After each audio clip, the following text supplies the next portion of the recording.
আলাইকুম।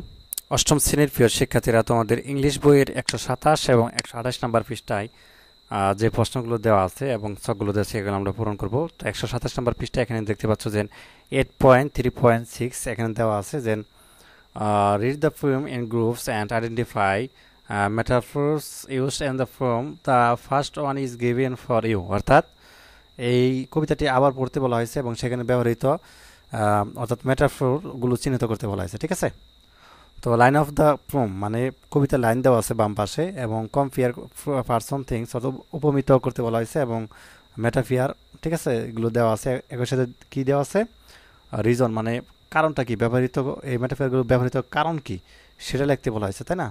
তো আমরা যদি উত্তরগুলো একটু দেখি, আমাদের তো প্রথম লাইনগুলো দেওয়া আছে, তো প্রথমটা করে দেওয়া আছে, যেমন এখানে দি দেওয়া আছে, ঠিক আছে, সামার ডে, ঠিক আছে, to compare the beauty of his bull, তাই না? এটা ব্যবহারের কারণ হচ্ছে এটা।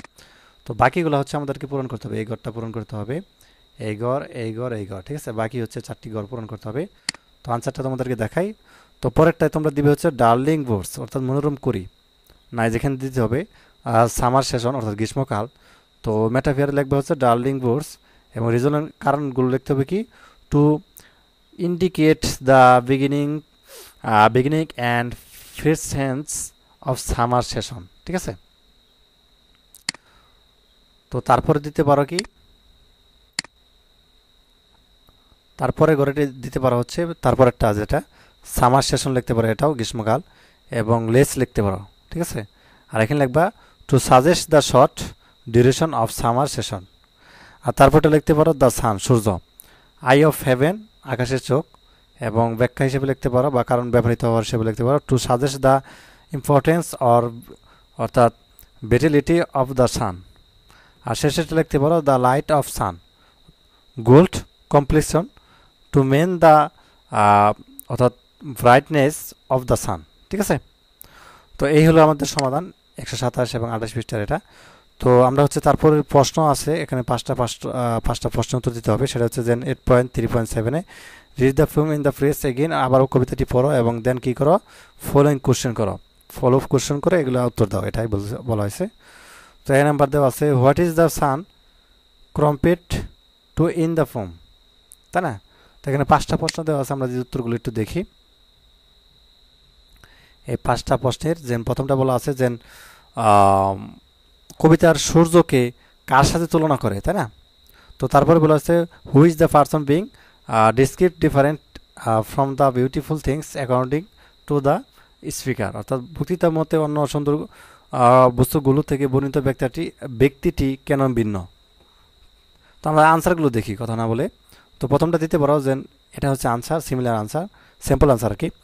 In the poem the sun is compared to the eye of the heaven, এটা দিতে পারে এ নাম্বারে। আর বি নাম্বার দিতে পারে according to the speaker the person being described is different from other beautiful things because other beautiful things decline with the passage of time, but the person অর্থাৎ eternal beauty will not fade। তো C number দিতে পারো যে in the sonnet 18 the material that speaker use the describe the beauty of the person are summer day, darling woods of the May, summerless অর্থাৎ eternal summer, ঠিক আছে। আর D number দিতে পারো যে the material life is use for the অর্থাৎ everlasting beauty of the person being অর্থাৎ describe, ঠিক আছে।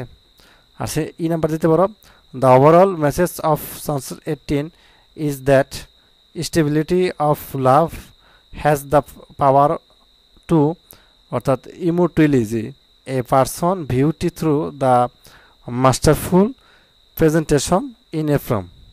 তো এই ছিল তোমাদের আনসার 5টা। তো ধন্যবাদ সবাইকে ভিডিওটি দেখার জন্য। আল্লাহ হাফিজ।